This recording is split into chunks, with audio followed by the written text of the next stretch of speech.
Live is cool and all that, but there's nothing like literally driving into somebody's neighborhood. Because as you all know, frankly, a lot of our neighborhoods are very different. And sometimes you learn a lot about a neighborhood just by driving in.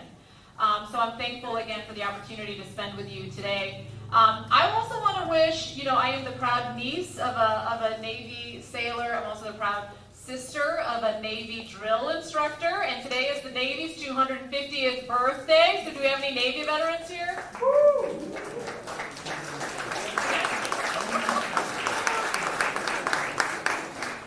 I see we have retired General Juan Ayala back there who helped me cut the cake this morning. So happy birthday to any of our Navy veterans in the room.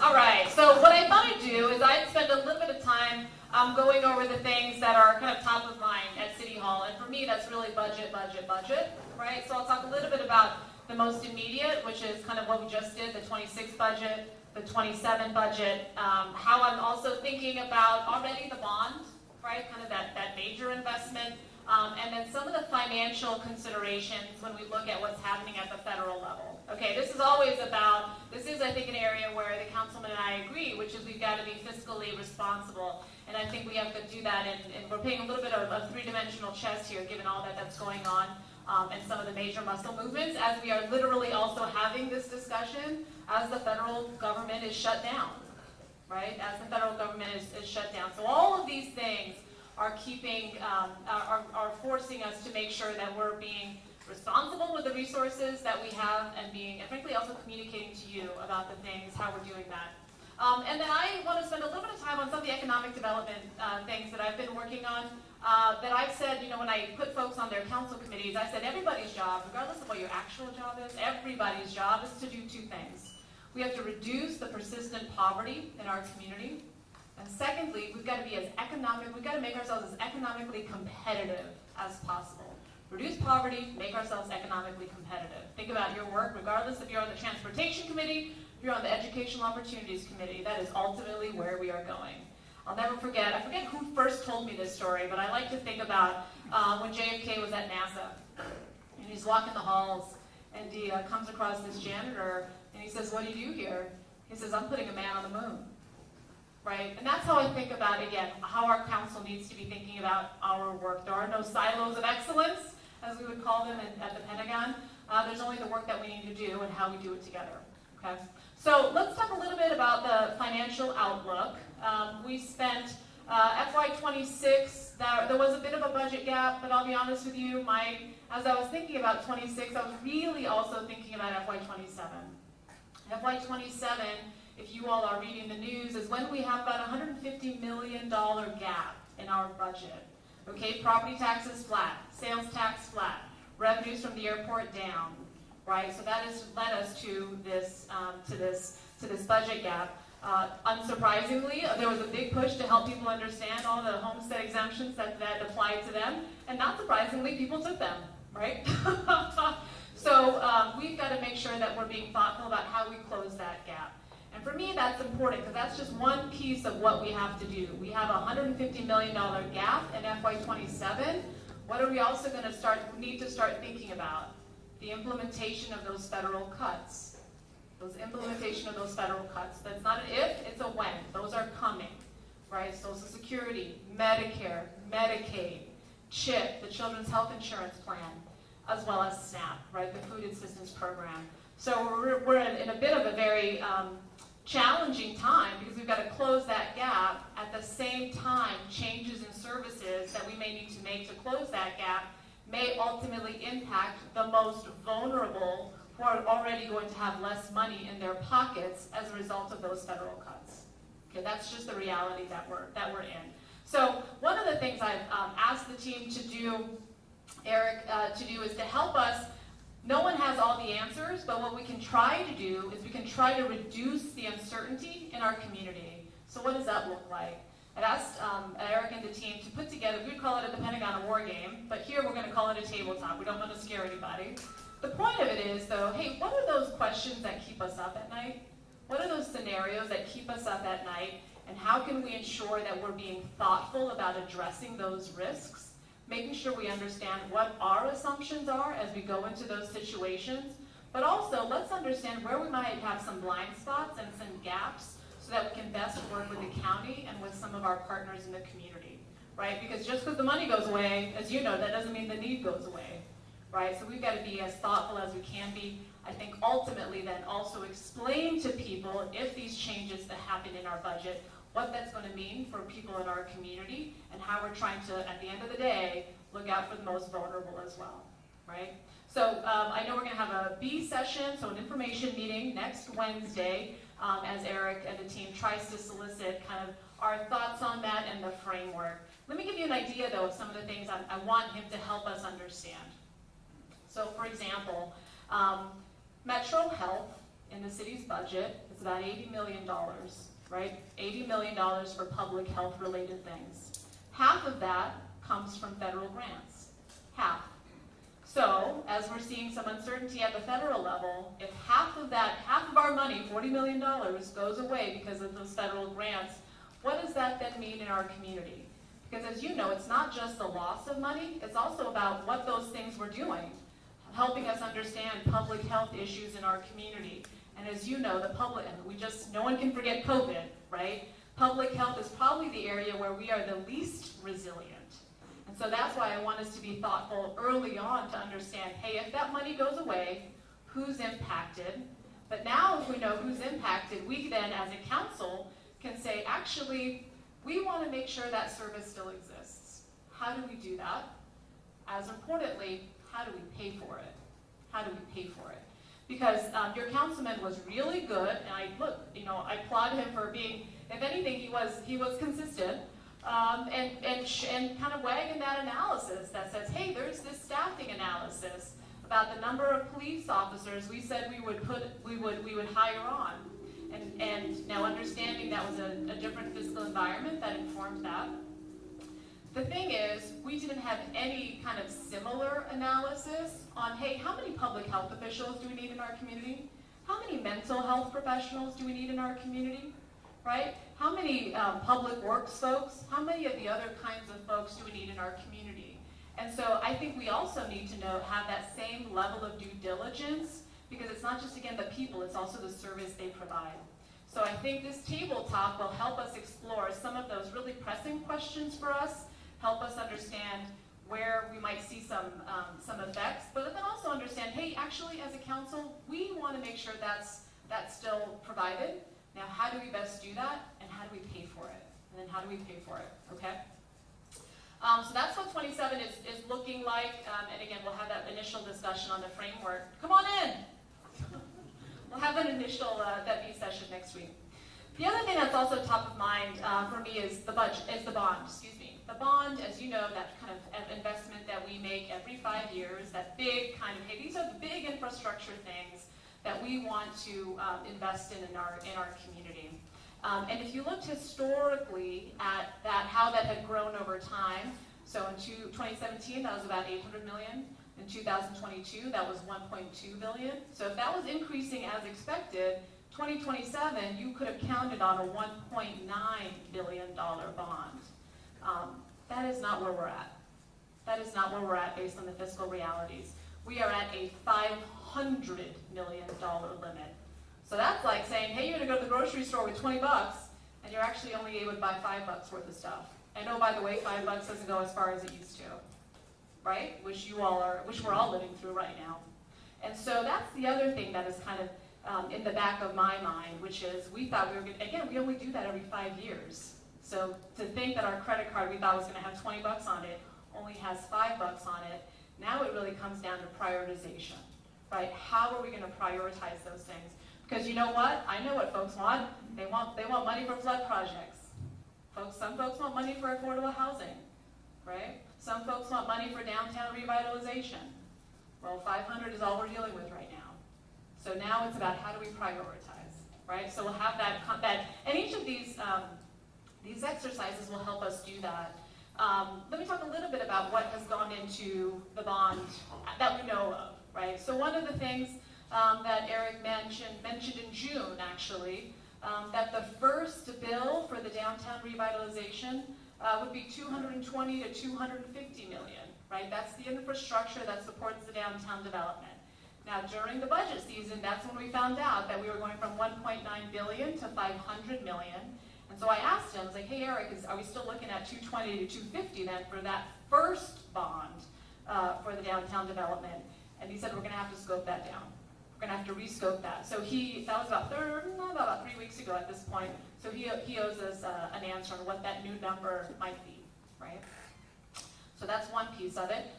Flood projects, you've heard me say, on the state's flood mitigation plan, there are hundreds of projects on there. Of those, 14 of them are in the city's limit, in San Antonio city limits. 14 projects worth $411 million as currently scoped.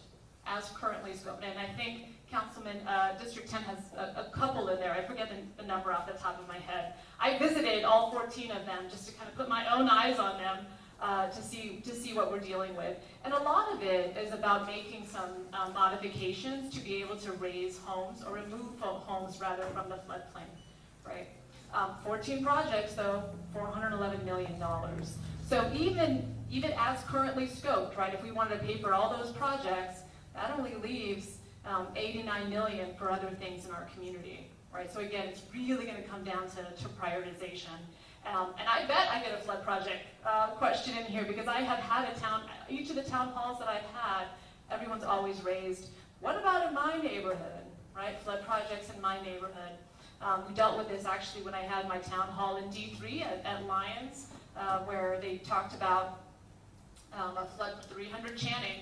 300 Channing sticks out in my mind because this woman was yelling at us, frankly, about this project that had gone on, she'd been kind of banging the table on for years, in fact. And so it was interesting. So thankfully, we were able to get that resolved, and there's some bond money that's going to go to fix that. But that happened, I think, on a Thursday, right? Correct me, Daniel? And then that Sunday, it was heavy rain. And she lives close to the east side, and my church is actually on the east side. So I went to go check it out myself. And sure enough, just a little, it would rain, I don't know, probably 3 inches. And that whole sidewalk on her street was flooded, right? And so I get out of the car, the SUV, and just looking around because I can't believe it's already stopped raining, but the water is so high and the whole sidewalk is flooded and it's like half into their yard.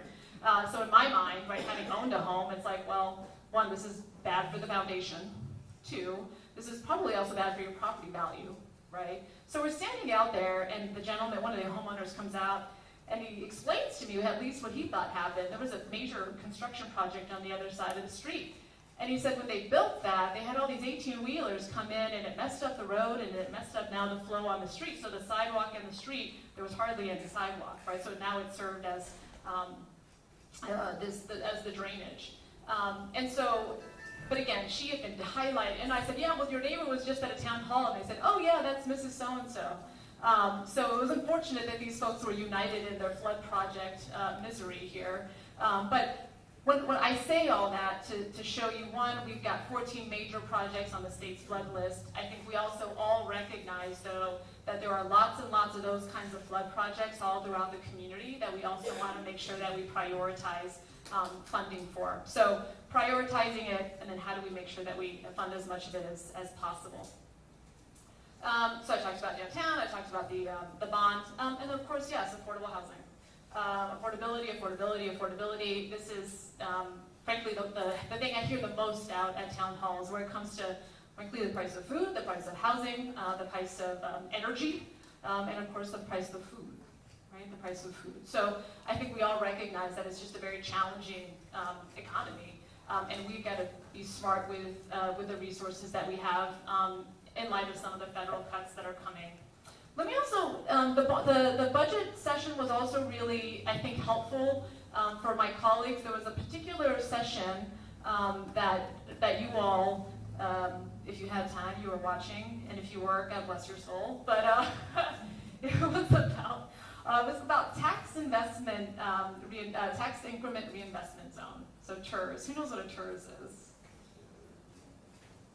But this was probably one of the more insightful conversations that we had in that session. And let me just show you again Because again, we're a learning council, right? We're willing to identify ways in which we can do things better. And I asked Eric to put that session on the, as part of the budget sessions, because what these are, tax increment reinvestment zone. So what they do is they say, hey, this plot of land, we're gonna draw a circle around it. And we're gonna make sure it's a blighted area. We're gonna make sure that any increment in property tax kind of stays in this area to bring it up to a certain level. And the agreement, though, is that as a result of that money stays there to bring it up. Otherwise, though, where would that property tax normally go? It would normally go into the general fund, right? Pay for your police officers, your senior centers, your cops, etc. And so we've got several of those throughout the city, right? So that area around the Pearl, right? The area around Broadway, Whitty area, all of that, those are TERS, right? Those didn't, as you all know, those didn't look like that 20 some odd years ago, right? But because of that, those areas have been able to develop. As they develop, though, that money that is staying there to develop those areas, it's still not coming to the general fund. And so what I asked is, how might we think about, hey, when are some of these mission complete? Right, when are some of these mission complete? Because if we're talking about having a gap in our budget in the general fund, then the money that we're allowing to not come in is contributing to that gap. So, and here is a perfect example of why it's important that we reconsider some of these things. During that discussion, they were talking about a TERS, and this one includes the zoo. And they were talking about using some of the money from the TERS to improve one of the gorilla habitats. And I was like, gorilla housing is cool, but what about housing for people? Right? What about housing for people? And it was so fascinating because literally just that same evening, I had a just town hall just like this in D3.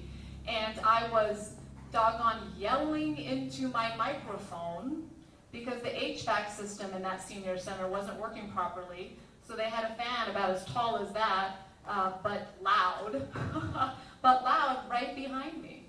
And I asked them, I said, hey, do we want to fix the zoo, or we want to make sure that all senior centers have working HVACs?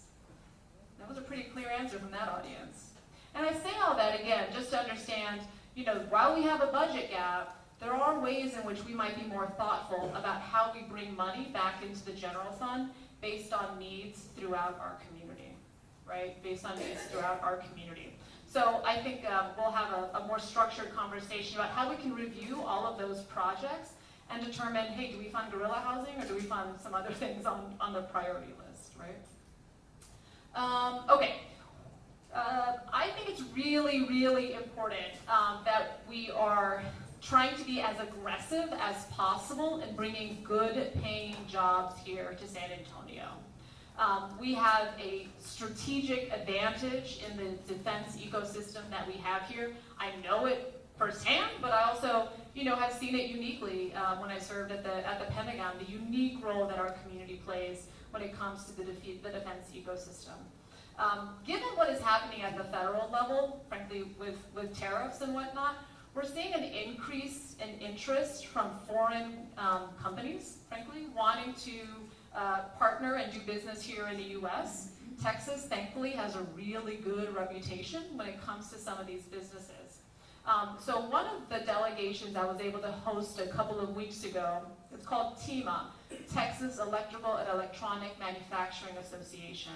It's a trade association of all these high-end Taiwanese advanced manufacturing companies. Together, they're responsible for about 1/8 of the country's GDP. So high value, right? And they had a trip planned for Houston and Dallas and Austin. And one of the organizers reached out a couple days before they were supposed to be here and said, hey, do you want to host them? And I was like, you're doggone right I do. So we were able to put together a nice dinner, in fact, and really, we didn't have as much time as some of the other cities, but really just kind of bring them in, show them who we are as a community, what we offer. And I have found time and time again in some of these conversations, it's really them just not knowing what's available in San Antonio. They don't know that we own our power. They don't know that we own our utility.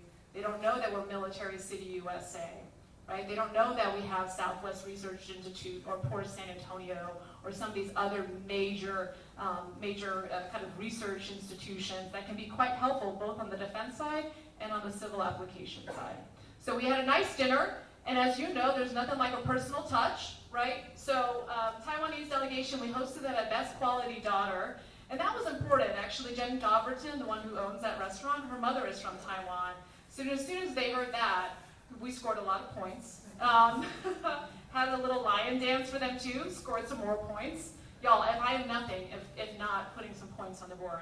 So we had a good conversation, and you know the trip went well. You know the trip went well because I heard from somebody on the delegation, there was one picture this delegation sent back to the Taiwanese Business Journal, and it was us with the lion dancers. So y'all, whatever it doggone takes, whatever it takes to make sure that we are considered for these high-paying jobs. The follow-on of that actually was just last week. We hosted Dr. Peter Chang. Let me just say, that delegation that came here, they were specifically looking for partners for electrical vehicles and UAVs, drones, right? So San Antonio, look, we can make a Tundra, we can make a drone, right? We can do those things. I think it's about identifying where are these niche areas where we can do things really well. And I think partnered with my professional background, I know where we need to be leaning forward. That's in exactly what they were looking at. You know, how can we bring some cyberconductor business? And that's obviously a big deal, but you know, we need to be thoughtful about how we do that. Certainly UAVs, drones, but also space manufacturing. Space manufacturing. You know, even if you don't build the rocket, the little entities that go up into space that are going to do the maintenance on those rockets, you got to build those somewhere. And I would argue we should build them right here in San Antonio. We're the 21st largest manufacturing exporting region in the country. We've got the advantage. So the second piece has been strengthening the defense ecosystem. That has really been about making sure that we are being thoughtful about, there's no silver bullet here in San Antonio. Again, the secret sauce that we have is the ecosystem. It's the bases, plus the defense health, plus the research institute, plus, I mean, wonderful what's happening now with the merger of UT Health Science Center and UT. Right now we're the third largest research institute in the state. All of those things uniquely position us, but how can we better strengthen the ties across some of these industries? Let me give you an example. There was a study that came out, McKinsey's a consulting firm and primarily focused on business, and, well, largely business. But they did a study on San Antonio. They wrote a report on us, and they talked about where we've got some unique advantages. 1 in 6 folks in our community works in financial services. Did you know that? I didn't know that. 1 in 6, right? We also obviously have a unique advantage in cybersecurity. You know, we're the second largest cybersecurity presence outside of Washington, D.C. So a real connection between financial services and cybersecurity.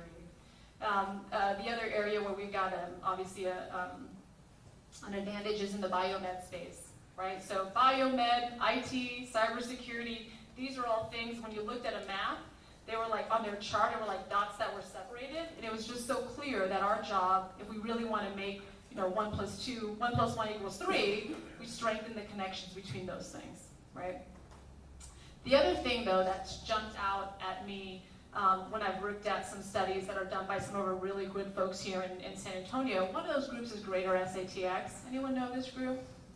Greater SATX is our economic development company, and they're all about helping, one, support the companies that we have here, but also bring more companies here. And they shared with me recently their strategic plan. One of their charts in there that compared us with some of the other cities highlighted for me where our real work also is, right? One of the charts they showed in there is that our wage growth is not as fast as others. In fact, it's decreasing. Our wage level was at 5, we're now at 8. And we also have, of those top 10 cities that we were kind of comparing ourselves with, we're dead last when it comes to per capita income, right? So there's one thing to say, hey, let's bring jobs here. I want to make sure that we're focused on the right kinds of jobs, right? The right kinds of jobs, especially if we've got some really challenging fiscal environments. We can't just be giving out economic incentives and there not be a real rate of return for our community. Okay. And then supporting local businesses. Actually, just earlier today, I was with one of those businesses out at Port San Antonio. It's called Whyte Aerospace. Bianca Rhodes, leads this great organization. And what they do is they build these modules. And they can go into a C-130. Some of these now go into space. But it's all, whether you've got a medical mission or whether it's like an office space that you need in a unique thing. Anything you want to put in a pallet, on a pallet, or in a module, they can make that happen. And that's right down here in San Antonio. So I really wanted to make sure, as we are not only attracting businesses to come here, that we're doing all we can to support the businesses that are here, right? So they are an entity that has grown quickly. Now there's 70 folks, but they're doing business all over the world. And when we look at some of the unique defense needs, they're going to be a key contributor to that. So I wanted to see kind of firsthand what they're doing, how we can support them, and how we can continue to make sure that we're highlighting the fact, hey, if Whyte Aerospace is doing well in San Antonio, you company X, Y, and Z, you can do well here in San Antonio too, right? So those are the kinds of things that have been kind of top of mind for me. Certainly the budget, how do we explain, and how do we kind of work through the process around identifying, prioritizing, and then funding some of these flood projects, as we also explain those things to you. How we're being thoughtful about navigating our way through a challenging fiscal environment, as well as the pending fiscal and federal cuts that are going to be pretty devastating, unfortunately. But at the same time, identifying ways in which we can help ourselves, bring more businesses here, strengthen the ecosystem, and then also making sure that we're building the pipeline of talent to complete as much as possible. So those are some high-level things. I really, again, wanted to make sure I heard from you. So feedback on any of these things, or anything that you'd like to hear about, we can tag team some of those questions with Councilman Whyte. And of course, let me recognize some folks that are here. We've got the Chief of Police, Chief McManus. We've got,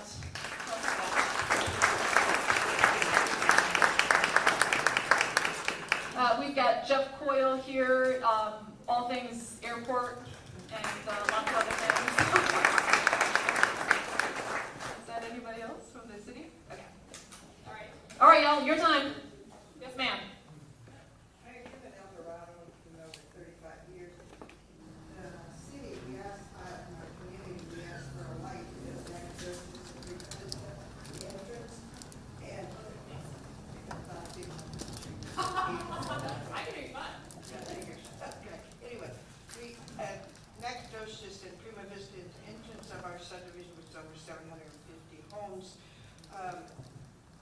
We can't get out. And the light is literally like maybe 400 feet from us for her.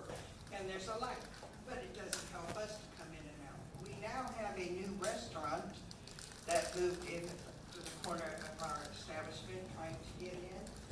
And the people come out because it's one way in and one way out. But 5 times I've almost got hit in front, face to face. But the other thing is I asked the city about a light there because we really need it there, not 500 feet. And they said it's not their problem because they don't own it. Nacogdoches is owned by the state. So I questioned the state with no reply. Okay. Councilman, do you know this project? No, but we can, Raul or Jonathan can come and talk to you, and let's find out exactly where that is, and if there's something that we can do in coordination with the state, we'll certainly look at it. So Jonathan, if you can maybe just talk after. Yes, ma'am. To you, not out you. Yes, ma'am. Yes, ma'am. I'll stand up. Okay. It's probably easier. Gina, like I said, I'm an attorney and I'm a cancer survivor. I defeated stage 4 melanoma and stage 2 ovarian cancer. I'm so happy to be able to talk. I have a way for the city to save $4 million. I am particularly concerned with a project in Breckenridge Park called Lambert Beach. They are building a playscape there, and at first blush it seems like a good idea, but then when you look into it, they are destroying The heritage trees, they're going to cut them down. The heritage, the native oak trees, the pecans, the cypress trees, and also the bird habitat is being displaced for the migratory birds. There's about 400 migratory birds that pass through San Antonio on their migratory flights. Their different destinations. And so if the city would not fund this playscape at Lambert Beach, it would be saving $4 million. I don't think that the city and the Brackenridge Park Conservancy is really considering the interests of the children. I think that they are trying to do away with the bird habitat so they don't have to clean up the refuse on the sidewalks. I think that's why they're doing it. And I think they're bamboozling the city into contributing $4 million to this project for these purposes. And I think we can clean up the bird refuse. I think we can use wildlife management. I think we can do a better job than just eliminating the bird habitat. Thank you. And also the copious shade provided by these heritage trees that have been there, and they were planned by the instigators of this park, or the people who planned the park in the beginning when George Brackenridge donated the park to the city. So they're well spaced. The trees, the shade is beautiful. All walks of life go there. It's where you meet people from all other districts. I'm in District 10, obviously, but we go there all the time. And my dad feeds the ducks. So, thank you. Thank you.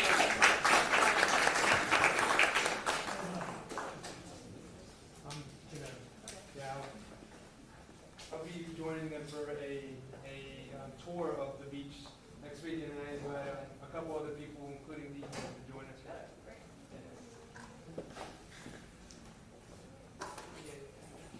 Yes, sir. Jason Williams. Oh, sorry, thank you. There was an alert recently, a couple of weeks ago, from the federal government about the largest cities in the United States, San Antonio being the 7th largest, of a terror alert from Al-Qaeda and Al-Qaeda Arabian Peninsula. And that was a blurb for one evening. I didn't see anything else about it. So is there anything that can be shared either by police chief or Your Honor? Sir, I'm not familiar with that notification. I mean, I frankly did spend my entire career in national security, though, and know that Islamic extremism continues to be a threat, frankly, all throughout the country, right? I'm not obviously privy to any more classified information, nor can I speak specifically to what you've identified. I mean, Chief, if you want to speak to that notification, if you're more familiar, please do so.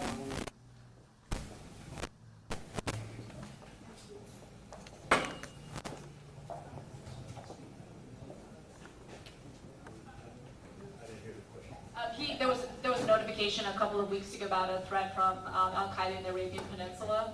If you had anything additional you'd like to share, or we're aware. Yeah, I do not have any information on that. We haven't heard about that. You heard about it, sir? No. No, we're 7th biggest, and it said all the American cities that are large, which would include, the top 10 certainly, and Austin, that's number 11. Can you promulgate any information about that? I cannot. Can you possibly look into it? I can't. Yes, sir. Thank you. You want to give me your, Yes, sir. Yes, sir, in the orange shirt. And then you, ma'am. Yes, you forgive me if this question has already been answered, but I'm confused about it. It has to do with Project Marvel. So my question, in trying to make it simple, I think making it simple, is what happens if the revenues from the district that's going to be created to bring in, the hotel occupancy or whatever other revenue streams is not enough on an annual basis, or however, assuming there's a requirement to make a payment and we don't have the revenue, COVID hits again, things like that. Who pays for it? What happens? How does it get paid? Is there a requirement to make a payment every year, for example, or what? Do you have Ben here from the finance team who wants to give a very specific explanation for that? You can try, Jeff. Go ahead.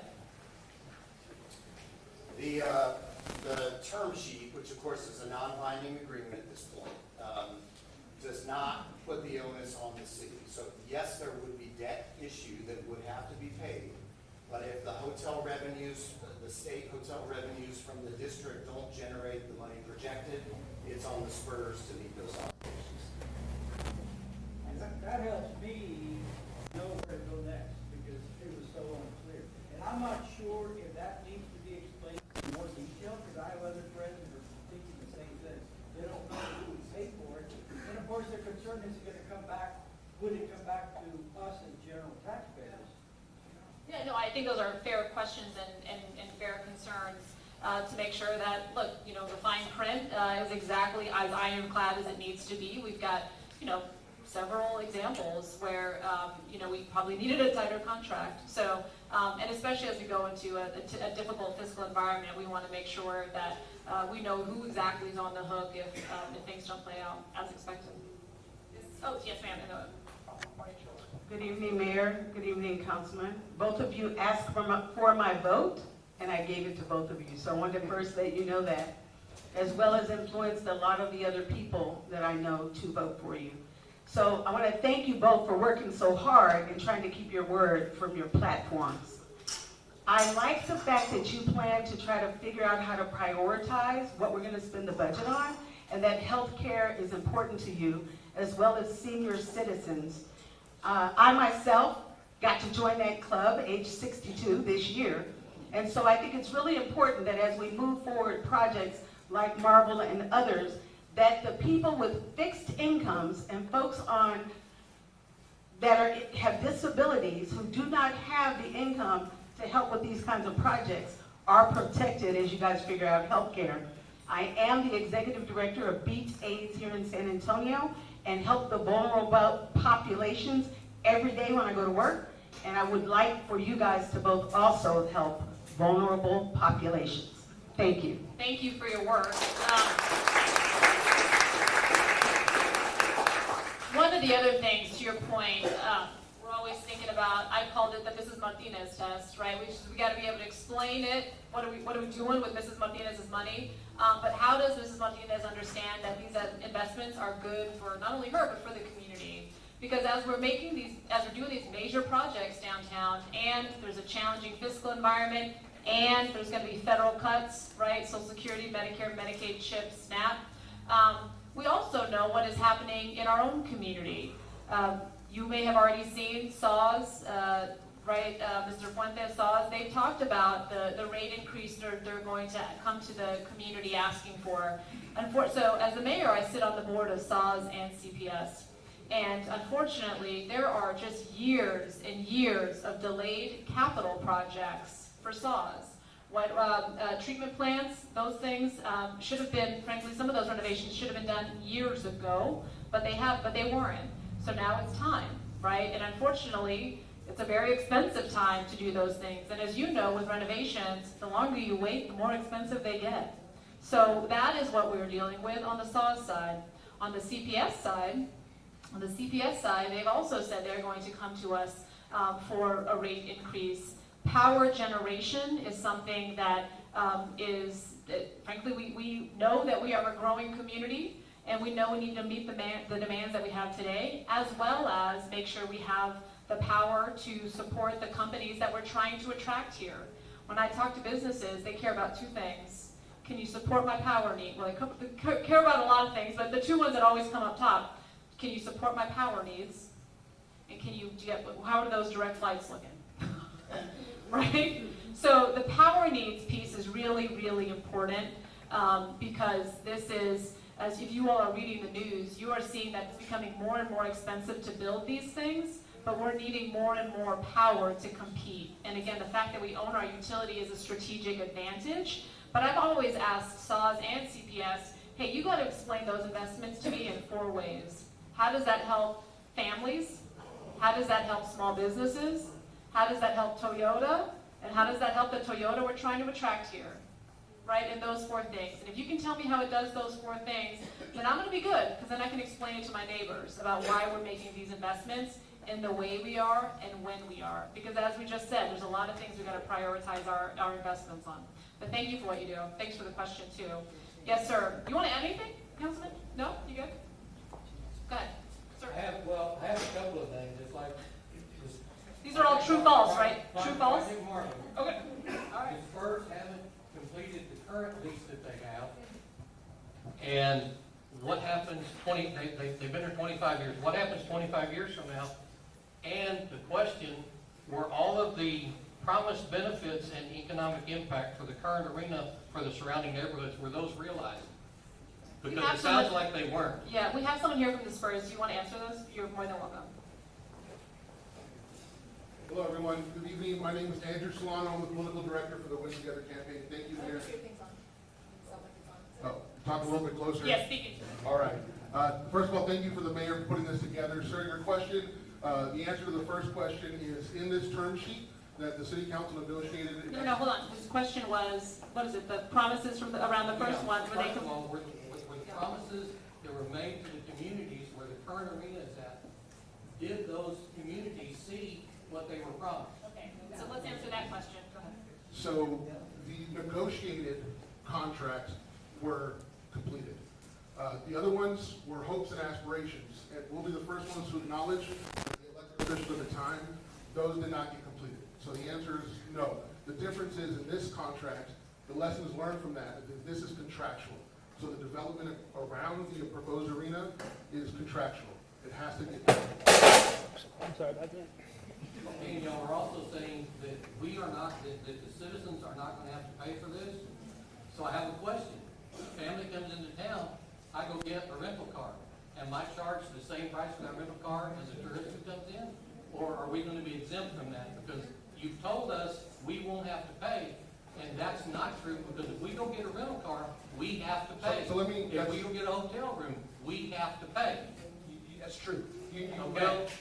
But you've told us we're not gonna have to pay. No, what we've said is on this venue tax portion of this puzzle, right, which is going to on hotels and rental cars, 98% are used by visitors, right? I think, Jeff, it's somewhere 97, 98% are used by visitors. But absolutely, if you yourself go stay in a hotel downtown, or you yourself go and use a rental car, there will be that increased tax from 1.75% to 2%. And you should have told us that up front. Y'all have been telling us all along, we're not gonna have to pay for it. Who's gonna pay for the infrastructure that's gonna be put in around there? That's gonna come from us. Sure, so that is going to be a second piece of this issue, right? What you all are gonna vote on in November is that increase in the venue tax from 1.75 to 2%, right? Which again, is on people that stay in hotels and use rental cars. Assuming that passes, if it does, if you all decide to pass that, next year there is going to, likely next year, there's going to have to be a vote on the bond that was talked about earlier, right? And there is going to have to be money that is dedicated to the area around the Alamo Dome and where this new arena would be. And you're absolutely right. In that vote, the citizens of San Antonio are going to have to decide, do we want to allocate funds to do the infrastructure there around the arena or not? Because that is money that absolutely could be used in other areas around the city. That's for that vote next year. But what we're doing in November, on the November vote, that venue tax, that money can only be used down here in this area for entertainment purposes, convention centers, and arenas. Where's that new arena going to be? It's going to be where the old ITC was, the Institute of Texan Cultures. If you're headed down The other side of the highway. 281 on the opposite So side. it's going to be down where the Alamo Dome is? On the other side of the highway. I think to remember an arena down there a long time ago that was wiped out in the middle of the night. Yeah. Should have also mentioned, when I talked about saws earlier, they came recently to, I asked that instead of us having just a municipal utilities committee, that saws and CPS come to us every other month, just so we're all more conversant, right, on those utilities. And I asked, because their rate increase as they're looking at now does not account for the cost to move the chilled water plant downtown. And I asked them how much that would cost. And they said, nothing south of $200 million. So, how again that gets financed is TBD. So there's that. Just to clarify some of the other pieces here. There was a question. We have a question back here. Which one's back here? Yeah, please. Okay, first of all, about the Spurs. So currently, I'm curious as to what does the impact to our current budget look like because they're here? If we're already facing such a ridiculous deficit, what are they bringing to our city now as far as our general fund, and how long has that been? What does it look like when they're gone, if they leave? Which they have not said that, but obviously it's a possibility. So what does it do to our budget and our proposed deficit in the future if they're gone? And what has it done, and what are we currently receiving from them now? Yeah. I don't know if we've necessarily seen an analysis kind of by year of what's been contributed by the Spurs. But the question you're asking is, what happens or what could happen to our general fund? This is a very important question, and something that I think we should have received by now in the independent economic analysis. We don't yet have that, right? We don't yet have that. What the city manager has said is that following the success of the vote in November, if that is in fact the case, then we will, as we are negotiating, ensure that we've got the independent analysis. One of those things would be, hey, what is in fact the impact to the general fund? Some of the other questions that are outstanding are, for example, in other analysis you've seen where they were looking at moving a stadium when they already had one is, hey, what does this actually do to our ability to support this number of events? Can we support 2 stadiums, right, with the events coming in? Or are you, in fact, actually just kind of relocating one economic activity from one part of the city to another? So it's not necessarily new. These are pieces of information that we certainly should have had as part of an independent economic studies. And a blue shirt, yes, sir. Yes, so we see Project Marvel is on the November ballot. And now we're starting to see the ads on TV for Prop A and Prop B, billboards around the city. So where do you stand on Prop A and Prop B and Project Marvel? Are those good for San Antonio, or are they not good for San Antonio? Where do you stand on that, Mayor? I think what's important, and let me also just say, Prop B, if you weren't tracking because it's not in the actual language of the proposition, Prop B, while it asks you to increase your tax rate, the tax rate rather on that, the number is $311 million. I know you're not going to see it in the ballot language, but the number in fact that you're voting on is $311 million. I think what's important, we all want to revitalize downtown, right? I think there's a number of ways to do that. I think what I have tried to do is make sure that, hey, these are the kinds of things that we need to consider in light of the fiscal environment that we're in. You've heard me talk repeatedly about the need for things like revenue sharing. This, I think, it's not magic. This is something that has actually happened in other communities. Where's my, can I get my bag? Where's my bag? Right here, ma'am. Okay, we'll just do something. And why do I care about things like revenue sharing? Let me just have this article, thanks. Why do I care about things like revenue sharing? Because as we said, we need money into that general fund, right? We need money into that general fund. Now some will say, oh, well, it's dangerous to ask folks to contribute to our general fund. I think it's dangerous to not. I think it's dangerous to frankly understand that we've got these large debts and then not think about how we might be able to help ourselves. Other communities, San Diego, they've got a revenue sharing deal with their baseball team on the non-baseball events that are in that area. Let me just read you here. Net revenues, let me see here. A recent surge in popular concerts and other high-profile events at Petco Park is yielding millions to Padres and the city of San Diego under a decade-old revenue-sharing deal that envisioned this kind of surge. So decade-old, this is from December 2024. Net revenues from non-baseball events at Petco have roughly tripled since before the pandemic, climbing from an average of about $5 million per year between 2014 and 2019 to about $16 million a year in 2024. Because of these revenues, and they split these 70% for the Padres and 30% for the city. This has done so much money, let's see here. Oh, here we go. Because those revenues are split 70% for the Padres, 30% for the city's share has risen from about 1.5 million per year to nearly 5 million per year. So when I tell you revenue sharing is a thing, it's a thing. So we don't have it in the current agreement? It's not in the current agreement. It's not in the current agreement. Well, at the end of And I, look, this is not going into my 401k. Folks want more cops. Folks want more senior centers. We want more libraries. We got to help ourselves. Yes, ma'am. Yes, Mayor, I wanted to ask why, it's extremely expensive, this project. I'm sorry. Okay, my name's Marie Fernandez, and I'm going to be impacted directly. And it is a dust ball already. We've already had Pat O'Brien's closed down. Why? Because construction.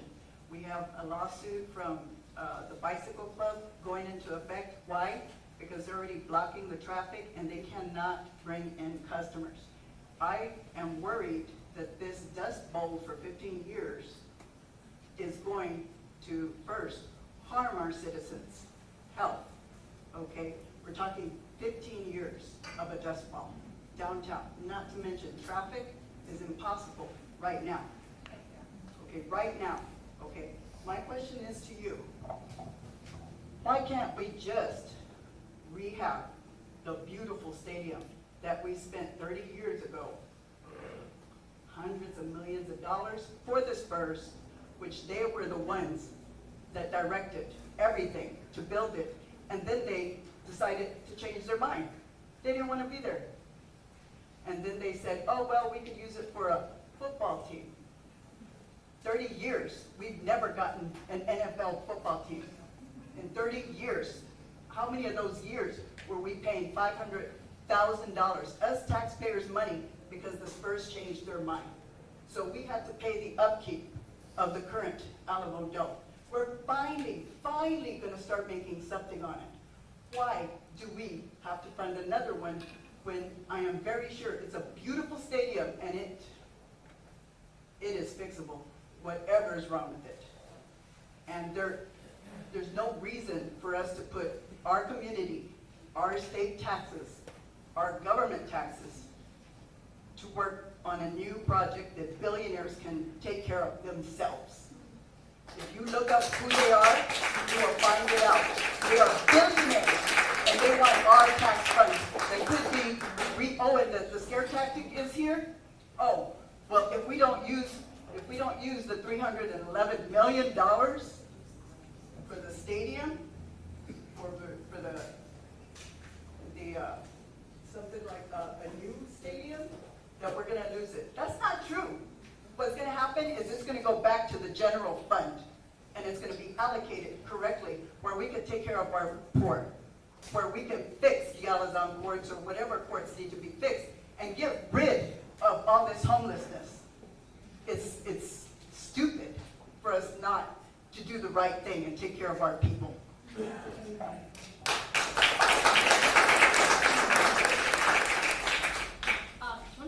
To some of this was under the previous council. If you want to speak to the history, welcome to you. Not the history of it, but I will tell you this. So it's important for folks to know, and at our first meeting on this, our city manager was great about clearing this up. The city approached the Spurs. So a lot of folks don't know that. There's a misconception out there that the Spurs came to the city and said, we want a new stadium, right? And that's not what happened. The city approached the Spurs about the Spurs moving downtown because there is a feeling amongst our city government that we need to revitalize and create some economic development in downtown San Antonio. So that's important to note in the beginning. Number two, the $311 million. I'll give everybody the statute here. If you want to look it up later, and I'm happy to provide it to people. It's the local government code, right, which is a state code, section 334001. Okay, there are limited things that you can do with this venue tax money. It cannot be used to go to streets and sidewalks and public safety. all around our city. So those are a couple of important things to note. And Andrew, if you want to touch on the Spurs' need for a new stadium and why it's important for the organization. Thank you, Councilman. I'll address the Alamo Dome piece. Again, I think in that case, the understanding is that the city was looking to bring an NFL team that we know didn't come and asked the Spurs to go play in the Alamo Dome, which for those of us who are old enough to remember, it was a football field with a giant curtain in the middle that wasn't an NBA arena. Going onto the east side was actually, again, the county at the time. They wanted to promote the rodeo. And so they wanted to, the Freeman Coliseum was getting older. They thought we can kill two birds with one stone, put the Spurs in the then SBC Center, which would allow them, this time, the rodeo needs the Spurs to leave after 2032 because part of this, Proposition A, will put about $192 million to expand the rodeo year-round. You can't expand the rodeo if the Spurs are still playing there. So I just want to clear up that piece as well. How many Coliseums do we have in San Antonio? Just curious. Just curious, because I came from Los Angeles, so I'm just kind of curious about that. Oh, you came from Los Angeles? I came from Los Angeles, 50 years in LA. California, not Came here to Texas. retire. I love the small town feel of San Antonio with the urban amenities. But in the last 10 years that I've been here, I'm now beginning to feel like it's becoming more like Los Angeles. I don't like that. I got away from LA. And I love San Antonio the way it used to be. I'm getting a little nervous with what we're doing here. So I just was curious. How many Coliseums do we have? I said, you said the Freeman, then you got the Alamo Dome, and then you got what? How many others? Yeah, you got the State? Frost Center, you got The the what? Alamo Dome, you said the Frost Center. AT&T? Yep, that's right, yep. Place? Yes, ma'am, in a gray top. You? Yep. Oh, Oh, okay, sorry, go ahead. that's okay. Ted Slansky, I have a question. You mentioned the chill water plant, and I don't know that a lot of people understand the chill water plant and what it does. If the city also approached the Spurs, you know, what was the what is the background in the city evaluating a $200 million project for chill water, and then the infrastructure, electrical for CTS, because the downtown grid down there is going to be very expensive to put in. You know, all that evaluation, but the big question is the chill water plant, to explain to people that that's just going to be something that's moved, that's already there and working, and it's going to be moved. And if you could That's right, I mean, you've explained it correctly, it's going to be moved and it's going to take money to move it. Yeah, and as part of the development piece. To explain to people what the chill water plant does, I don't know that everybody knows what the chill water plant does. Well, what it does is meet the water needs for a certain area downtown, right? And in order, that's prime real estate though. I don't know if you all know where that is. It's right over there by, right across from Denny's. So this is a prime real estate. That's expected location for, I believe, the hotel. Correct me if I'm wrong. But again, it's prime real estate, so you'd have to move that and create something that would also not only provide that function, but a greater demand based on some of the development that's projected. Since I address city staff or public workers up there, doesn't that water, the chill water provide cooling to buildings downtown? Yeah, it provides a you want to speak to that? Sure. You want a technical, sure. Yeah, well, it really is a question for SAWS. So I'm not from SAWS, I'm from the city, but two things. SAWS is doing a feasibility study right now to determine whether to replace and move that. So it's not decided that it would be. Second, you said it right, it serves downtown businesses, and as the mayor said, there's greater and greater demand for chilled water. It's not something that goes against the general SAWS ratepayers bill. It is something that is paid for by the users of the chilled water plant downtown. And what the cost is and whether they move it, I think all that is to be determined. Yes. Oh, yes. Okay. Now it's Ray, and then you, ma'am.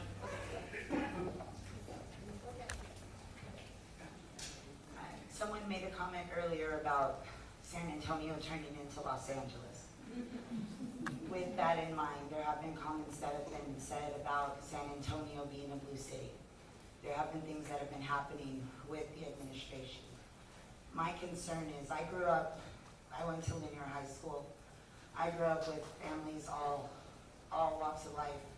We know that this majority is Hispanic here in San Antonio. If we look in the news and what's going on, have we prepared is the police department prepared for what happens in the event that the federal government does decide to start coming and taking action here in San Antonio? I have seen videos, I'm sure others have as well, that they have been at immigration courthouses, there have been videos, and I'm just curious because we all have seen these things happening, and it is something that is a possibility. Things have seemed to be taking place swiftly. So, unfortunately, there have also been videos where local police departments have not been acting on the behalf of their citizens. So are we prepared for something like that, please?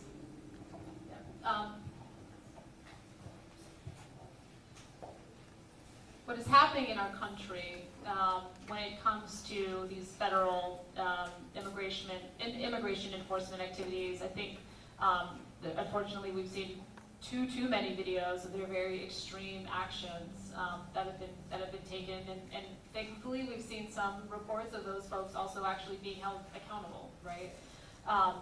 Let me just say, you know, we had a conversation with my council colleagues earlier today, and we are very cognizant of the fact that we don't live in Illinois, we don't live in Maryland, we don't live in California. And so while there may be things that would make us feel good to say or do, we're not about to needlessly put our community at risk, because we know those that would be impacted may already be some of the most vulnerable in our community. So we are in fact trying to be as thoughtful as we can, kind of, as you would probably say, pick your battles, right? Because there's a lot at stake for our community, whether it be funding or whether it be what some might say kind of retribution for some of those things. So at the end of the day, we are focused on keeping San Antonio safe and making sure people have the information that they need to also keep themselves safe. Let me give the floor to Chief McManus if he'd like to share anything specifically about SAPD and immigration enforcement related activities. Yeah, I understood your question about, you're concerned about the National Guard coming into San Antonio? Not only that, as well as immigration. Yeah, well, my sense is, and I've got no indication that National Guard has got us in its crosshairs. Neither do we. The only obligation that we have to immigration, and it's by law, if they ask us to help them in some way or another, we're required to cooperate with them. And that is SB 4. That was back several years ago that it was ratified by the legislature. But we haven't had very much at all activity assisting with immigration. I think 2 times that I can recall that they've asked us for assistance, and it's usually perimeter assistance. If they're going into a building or something like that, then they'll ask us to secure the perimeter. So we don't have anything to do with arresting immigrants. And I just wanted to echo what the mayor stated and say that I respect your position on this, because again, without going into the details of what our conversation was today in executive session, there are going to be actions that the federal government or the state take that my colleagues and the mayor may disagree with. And maybe I'll disagree with, depending on what the issue is. But I think it's very important, as the mayor stated, not to get out there and yell and scream about some of these things, because the impact that could have on our residents moving forward, if we do, in terms of funding cuts and in other ways, could be very detrimental. So I appreciate and I respect how the mayor has gone about handling these things so far. Yes, ma'am.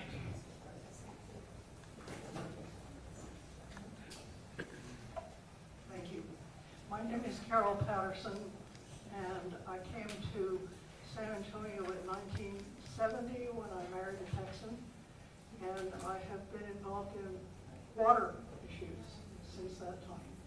And I appreciate that we are looking at how to think about our priorities, what they should be again, that we should re-examine them, that we want to discuss what everybody's got on their mind.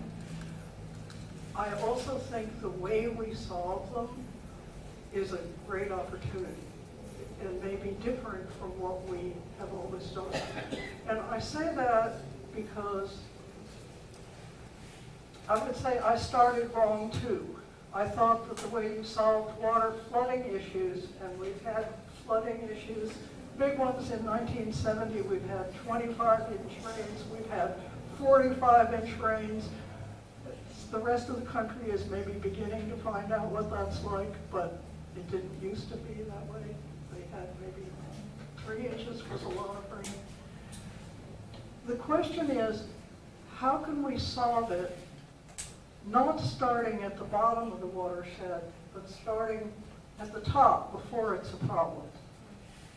And I think there are some opportunities for San Antonio. We're looking, every time there's a flood, we look at how should we get rid of the water in 3 days. Instead, we should be looking at how we can get it into the ground uphill. And then it will temper the flood, and it will come back to us when we need it in the drought through springs. And that will take huge cooperation across the 3,600 square miles, which are the head of the 9 rivers that cross the recharge zone and provide 80% of the recharge. So I would like to carry that discussion forward too and just get it on the list tonight. Yes, ma'am. Thank you for your very thoughtful remarks. I mean, this is something that not only will drought, but also as we look at, frankly, the amount of money that we as a city also pay to counties to the west of us to not develop on their land so we can recharge our aquifer. It's funny, I always use Chief McManus's quote about when he asked for more officers, I asked him, what is that based on? And he said, workload, right? Workload. And so when we look at some of these other things, it's, well, how much money do we spend on X, Y, and Z? It's workload. And so how much money do we have to spend on, preventing people, or asking people not to develop on their land? Well, it's because of our demand for water and knowing what we need to protect it. So if we can help ourselves through conservation, through making sure that we are, frankly, being thoughtful as some developers come and ask us to use our water, we can help ourselves in a number of ways. I think it also comes down to some of the incentives that we give folks to make sure that they are conserving water as much as possible. Well, there's a huge way to preserve water that should cost us about 1/8 of what we're spending to control the floods or to get rid of it. And I know of a particular example where the law required somebody to get rid of water, right, as fast as possible. When I found somebody who understood how to manage the land to hold the water, that would have cost $100,000 instead of $800,000. But he wasn't allowed to do it because the regulations required the $800,000. Thank you for raising this. I'm going to have Daniel follow up with you and maybe connect you with the most appropriate person at SAWS, but also maybe at the city to explore some of the ideas that you're talking about. Thank you for raising them. And the Edwards Aquifer Authority. Yes, ma'am. Thank you. Yes, sir. My name is Vaughn Connell, and I'm going to kind of talk about the Spurs. I have been a Spurs season ticket holder since 2008. And so it's kind of interesting, as a season ticket holder, nobody has asked season ticket holders what our opinion is for a new arena downtown. And one of the first questions, how many seats is going to be in this new arena? Does anybody know? Thank you, sir. Anticipated is between 17 and 18,000. So similar to what... So it's going to be smaller than the one now? Possibly. If it's 17 to 18,000, do you know what the population, what the seating is right now? I said anticipated because no design has been finalized. So we're going to spend 1.23 whatever billion for 18,000 seats. And who's going to go? to these games. And can I ask, how many people in here goes to Spurs games? Would you kind of stand up? How many people have, well, I see one back there. I see 2, 3, 4. So there's, I guess, 4 or 5 out of here. And you've got the best seats, it sounds like. No, well, my seat is in the upper arena above the Spurs bench. And, so we're building this thing, what is it going to cost? And out of, believe it or not, us season ticket holders talk to each other. We do. Nobody, I haven't yet to find one season ticket holder that has said that they will go downtown with the new arena. Now, I know the Spurs will say, well, we don't care, because we'll just fill them anyway. But, it's the price of the tickets when they built the, I don't know, ATT, SBC, whatever they called it back then, there was, the tickets was $15 for the nosebleed section.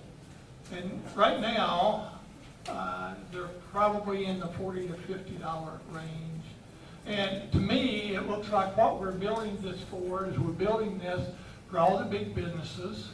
We're building this for those folks that probably make $300,000, $400,000, $500,000 a year that can afford it. How much does it cost to go to a game? And then, there's just a lot of information that, I don't know, people are hiding, in my opinion. But they don't, they say, hey, let us build it, and then we'll figure it out later.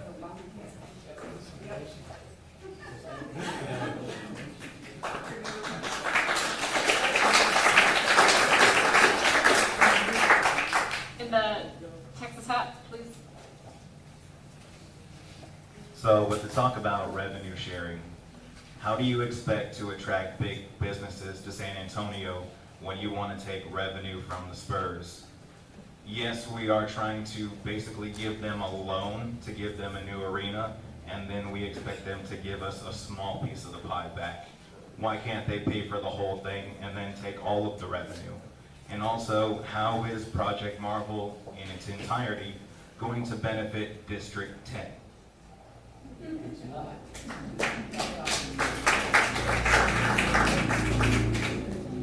Look, lots of analysis has shown that the most lucrative aspects of this deal are, in fact, naming rights, right? The company that gets to put their name on the side of that building, it's going to be. Excuse me? AT&T. Okay, I mean, that's one example. There's lots of stadiums throughout our community, and those are on average about $10 million a year. So, I mean, can't get a little bit of that? Concessions. You all know how much does it cost to get Mr. Season Ticket Holder, right? Concessions. Ticket. The Spurs gets all that. Yeah. Well, and so and so I think let's be clear, and I think again, this is when we're putting in, right? I don't think it's not there is a fair share for the city, and I think it's fair to ask. Again, this is not something that we're making up out of thin air. This is something that is completely possible and is in fact helping other communities. So why wouldn't we ask? We're the third most impoverished city in the country. We should ask. We should ask. Are we going to bring bigger companies here? Are we going to ask for their revenue? Well, so look, what do we do when we bring big companies here? We say, hey, look, here are some incentive packages, just like we did with Toyota, just like we've done with some of the other manufacturing companies. So there are other things that we do to make sure that we bring companies here. But look, we've got a lot to sell.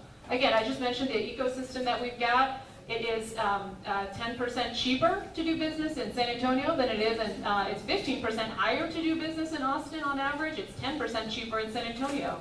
So we've got quality of life. We've got a lot of things to sell about how great our community is, and so we'll continue doing that. Yes, sir, in the Hawaiian shirt. We have time for one more question. Yeah, okay, one more, and sir, in the Hawaiian shirt, just, you've dressed up for the occasion, so you get the last question. Hello. Is my shirt loud enough? Hey! Okay. Thank you for the service that you do for our community. Appreciate what you do. Anybody who's on the council, it's a headache. I'm glad that you take the headache for me. My question is there a law that stipulates that you guys have to balance the budget? Well, what we do is we balance it over 2 years. So what the city manager puts forward is, hey, this is how we're going to balance it in like we did in 26. And then there is a plan to budget it in balance it rather in 27. And so what that does is allow us, frankly, as much kind of planning and gives us an idea of what we have to do this time, but frankly, what's coming down the pipe. Because I think, as I shared with you, 27 is about a $150 million gap. But the gap grows to $220 million by 2030 if we don't help ourselves. So this is why I'm thinking about, hey, what are the things that we can get into our general fund, right? And I don't think it's greedy. I think it's just asking for a fair share in light of these other things that are also asking that we have services in our community. Again, more police officers, senior centers, libraries, etc. So 2 years is how we do it in our community. All right. Well, look, thank you all for taking the time to be here. Really appreciate your questions. And, look, at the end of the day, we are all in this together. Really appreciate you taking the time to join us, share your thoughts. And, of course, you're always able to do that. You can send an email to my office, and I know the councilman feels the same way. Councilman, you want to say a few things to wrap up? Proud of District 10, as always. We always show up for these kind of things. Thank you all so much for being here, and we'll see you at the next meeting in a few weeks. All right.